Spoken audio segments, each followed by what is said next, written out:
Hey, thanks for tuning in. I'm Drew Josephson, and today we get to sit down with one of my personal heroes, Hall of Fame football coach, Bill Kramer. Now, among some of Coach's accolades are 2 state championships, 8 regional titles, and 18 district titles.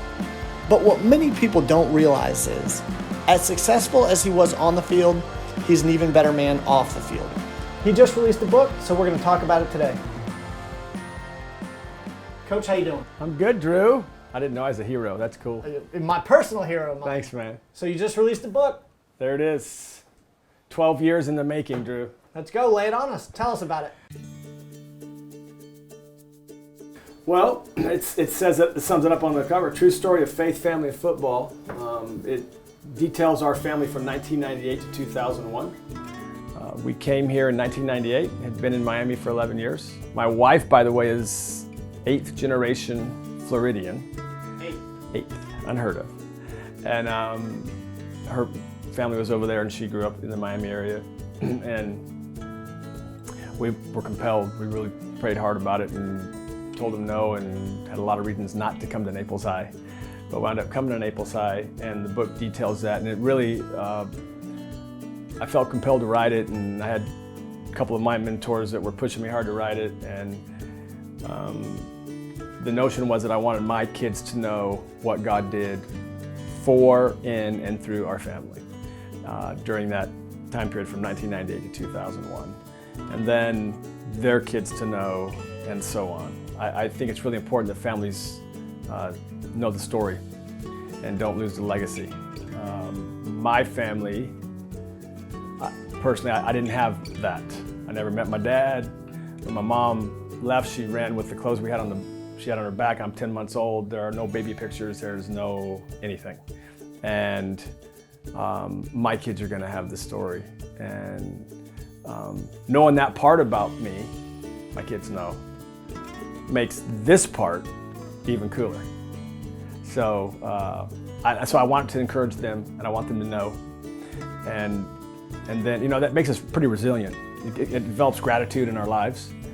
And when we have that history of look what we can do, it helps the next thing that we need to do that's difficult. It makes it that much more palatable and gives us confidence as we move forward. And for others who aren't in my family, yourself included, I wanted it just to be an encouragement for when your feelings don't align with your commitments. So a lot of times we commit, we know we're starting down doing something we're supposed to do, and God's called us to it, and whether it's being a faithful, awesome dad, husband, employee, employer, whatever that is, and then all of a sudden I'm in these stressful situations beyond my control, and I'm not feeling it. You hear that expression a lot. I ain't feeling it. Well, your feelings are irrelevant, right? What are your real commitments? And how can you get to joy, get to that peace and that joy that we all want, that all humans crave, in that environment? And I hope that the book encourages people and gives them some guidelines, maybe some food for thought when it's hitting the fan, things aren't going your way. Because it happens. Yeah. It's inevitable. Yep. In this life, you will have tribulation. It's going to be hard, that's okay. I used to tell our players, and I've told my kids, you can practice all you want, but eventually there's game night.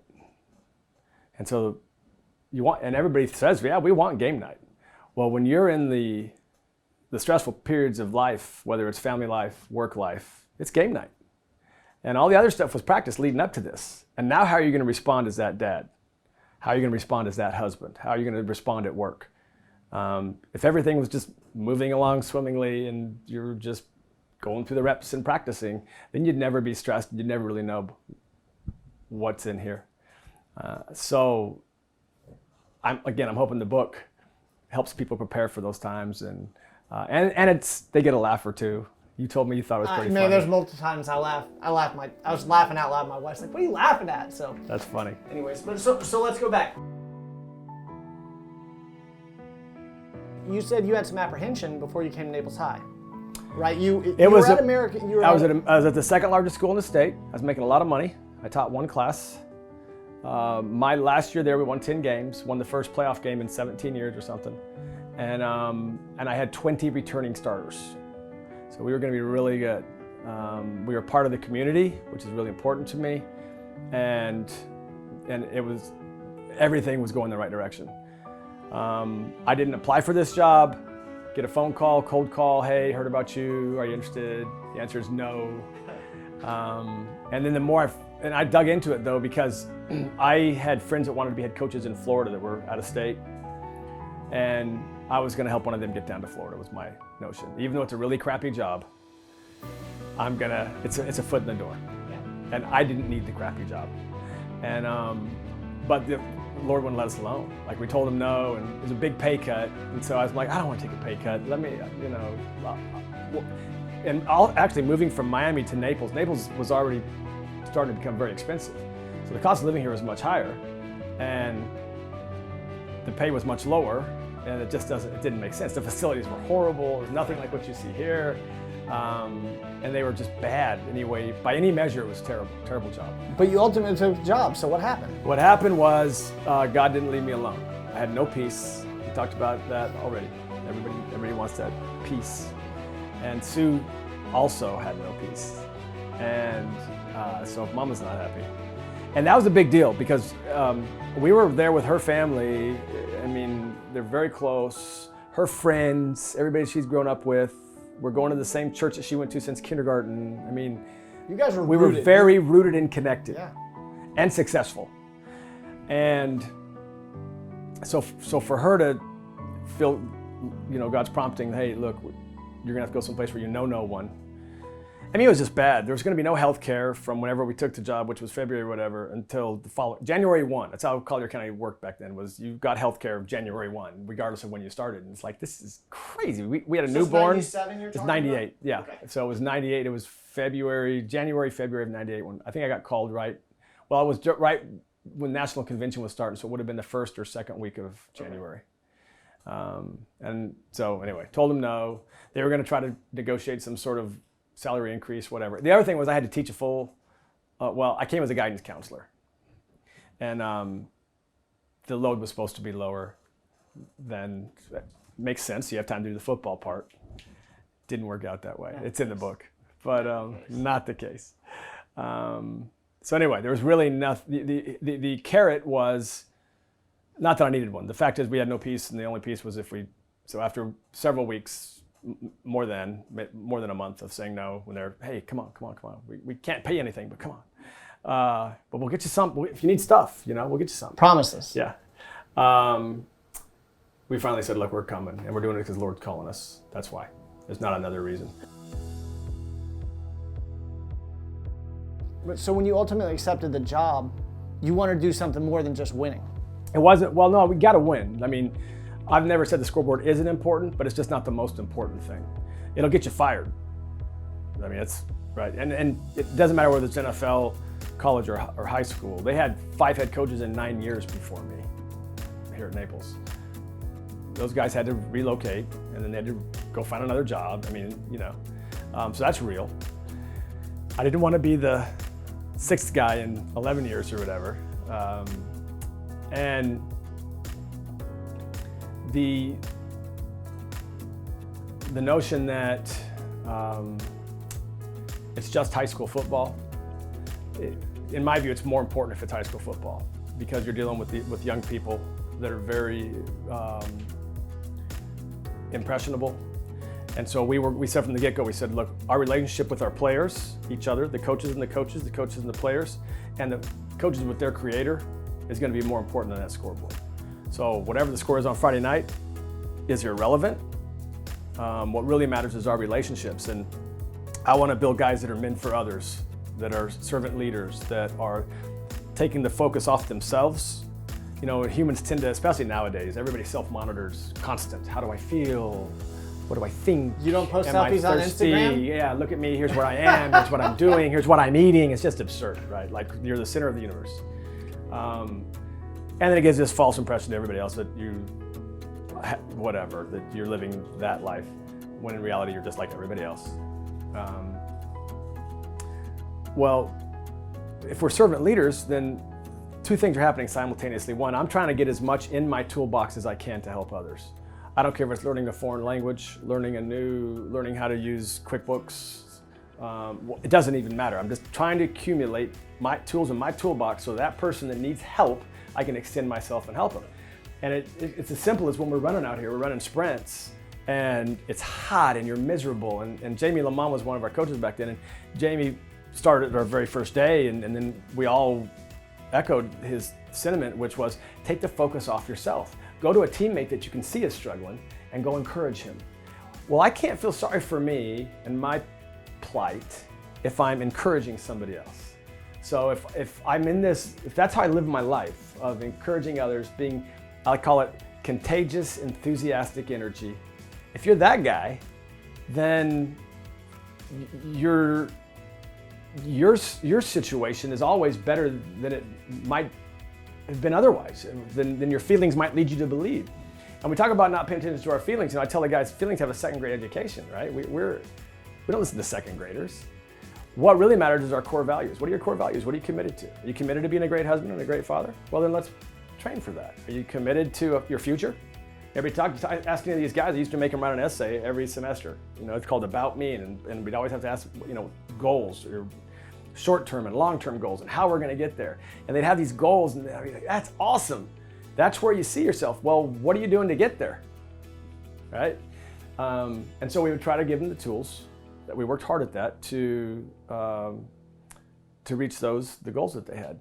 Now think about this though. If you have a team, if these guys out here are all selfless, what can I do to make the guys around me better? How can I be an encourager in the classroom, in the community, in off-season speed and strength training, and at practice? You don't have to worry about the scoreboard. One of the problems, I was just talking to one of our former players yesterday about this.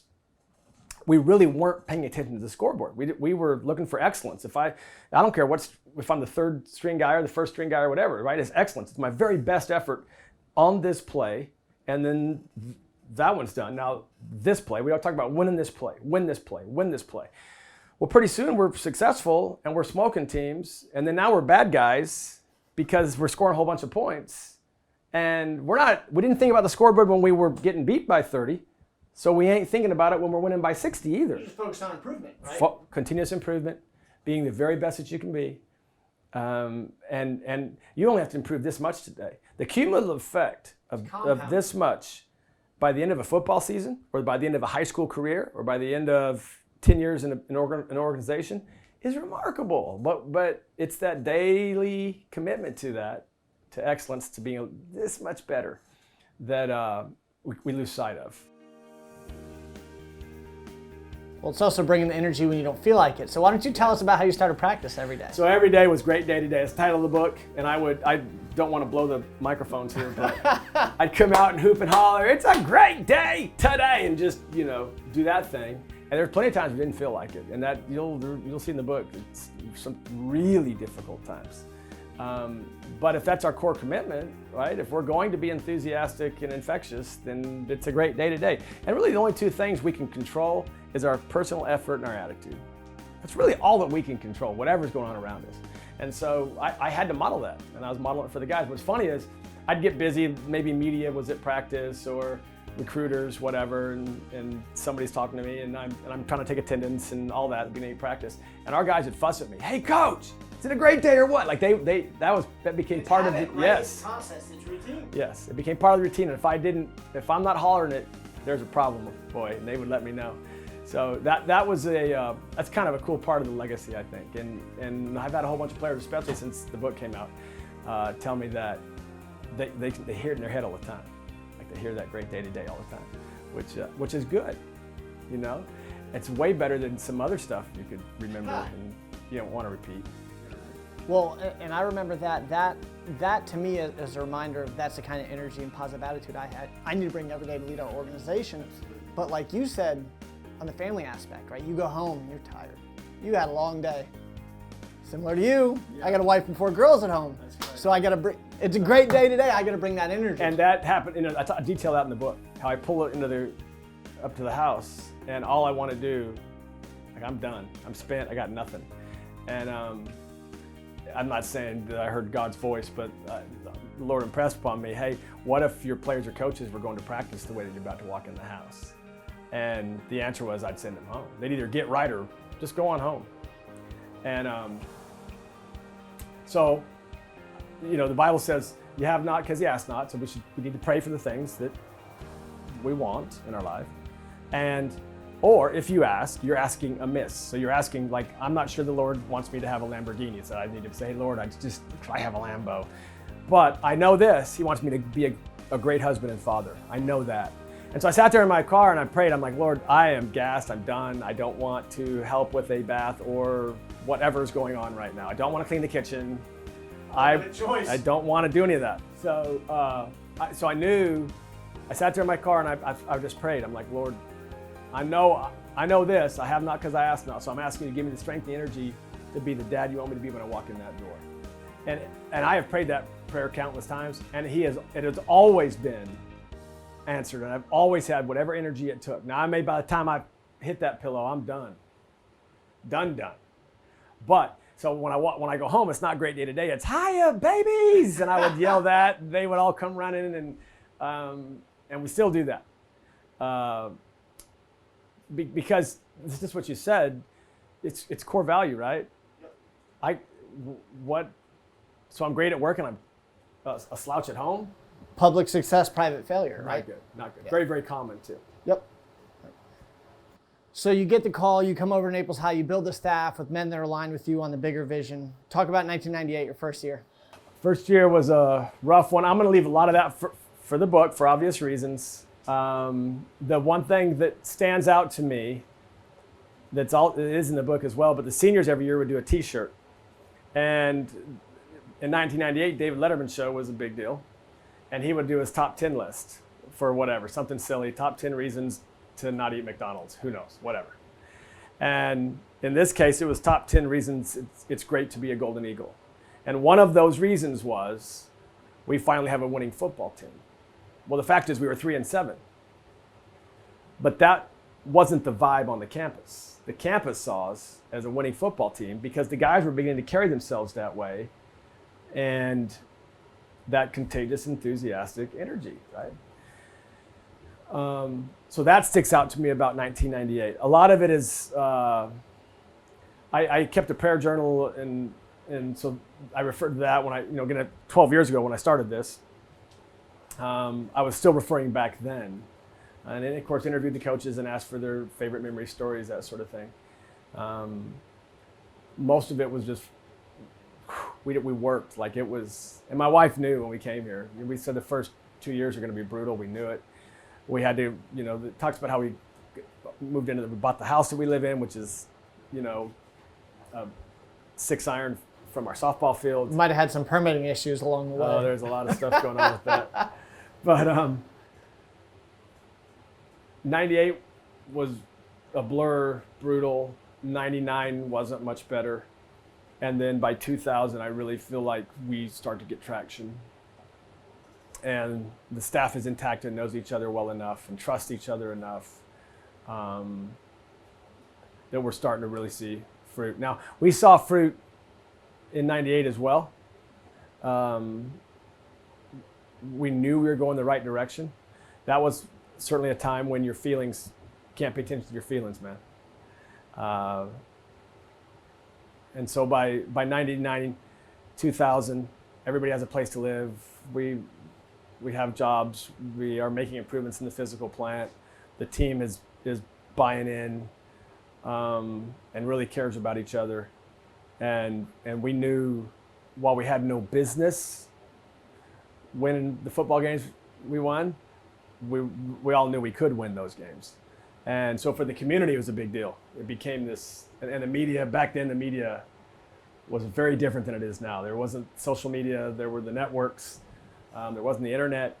And so we became the biggest show in Collier County, probably Collier County history, really.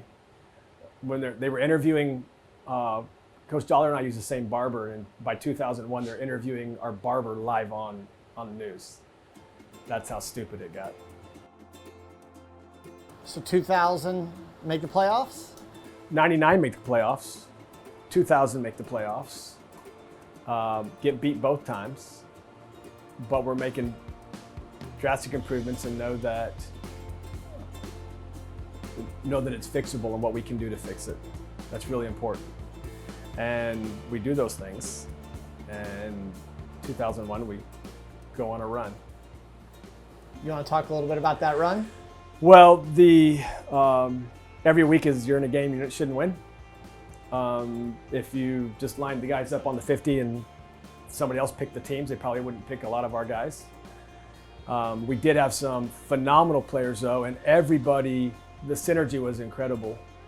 And the amount of trust the guys had in the coaching staff and in each other was really remarkable. And people have asked me before what sets apart the state championship teams from others. We've won state championships and the teams weren't necessarily the most talented as teams that didn't win the state championship. But those teams that won really believed that they could win if they just did what we said. Period. Didn't matter who they were lining up against. And teams that didn't win, unfortunately, there would be guys in those teams that really thought that how many stars you had behind your name mattered. And they got way too many guys with stars behind their names. For us to really, if it's okay not to know and be nervous and all that. But if you walk out on a field and you think their team deserves to win or is going to win, that's really hard to overcome. It's okay to not know, like how it's going to go. Like you can know, all I know tonight is we're going to give our very best effort. We're going to lean on each other. We're going to trust each other 100%. That's all you have to know. But if we got guys that are saying, I don't think we really have a chance, that's really hard to overcome. I'm not saying you can't, but it's really hard to overcome. It's all about commitment. Yeah, it's funny, our players, we have them define the characteristics of the Naples football player. I call it a collective needs assessment. We use a Likert scale. I won't get into all of it, but when we would, on a Likert scale, determine characteristics that are the most important, commitment was always number one. And what's interesting is we pick like the top 5, whether it's commitment, courage, selflessness, the characteristics, none of them they never picked physical characteristics. The team never said, we need 40 guys that run 4.5. We need guys that are all taller than 6 foot. Run fast, jump high, or strong. That was never an issue. The issue always has to do with quality and content of your character. And now, having said that, we later years in 04, arguably the most athletic team we ever had, and the team that arguably was the most committed. Like we literally didn't have a kid. I never got a teacher saying a kid was late to class all year. Like they were unbelievable, self-monitoring, self-motivated, the whole thing. And we got upset in the playoffs that year. So the other side of the coin is you can do every single thing right, and it still doesn't always go your way, right? Now, having said that, those guys on that 04 team, they're a band of brothers as tight as any there's ever been. They're remarkably successful in business and as dads and husbands, that sort of thing. The things that really matter. And so the system still works. The concept that what are my core values? Am I committed? And then how can I make those around me better? How can I get in a community that we're encouraging each other to grow the right way? That still holds true. To me, it's the program that you created, the culture, right? You retire 2019, Rick Martin steps in, train just keeps on rolling, right? It's still early on for Rick, but I mean, train's rolling, yeah, and when I handed it off, the staff stayed intact. You had 18 coaches stay together. That's unheard of. He brought in some other guys now, and there's been a little change this year on the staff, but it's just remarkable, like you said, how and guys in the culture that understand it. When I did resign in 19, the principal and the AD are like, okay, who do you want? I'm like, no, we're not doing that. But I will tell you this, you better find somebody that the staff wants. Because you could bring in Bill Belichick, and if he doesn't get the culture here, you're going to have to hire 18 new football coaches. Because they ain't going to work for just anybody. And whoever comes in has to understand the culture. And so it's Rick. And certainly he was a captain on that 01 state championship team. And if anybody knows it, he knows it. So you finished Naples High 2019. Where'd you go and what are you doing now? I went to work for the alternative schools as a guidance counselor. And I worked there for a year. And I am now the area director, which is Collier County, is in my area, for the Fellowship of Christian Athletes, FCA. Now we're going to come along. I want to be able to scale what we did here for all sports, where it's not about the scoreboard, it's about our relationships, where we're focused on being superstars. And our definition of a superstar was someone who made those around him better. That doesn't mean you need to run the fastest or jump the highest. You might, but you might not. And really focus on building great husbands and fathers and great moms and wives and community leaders. If you're focused on that and the kids are focused on that, then the lacrosse part takes care of itself, or whatever the sport is. And so FCA gives me that vehicle to do that.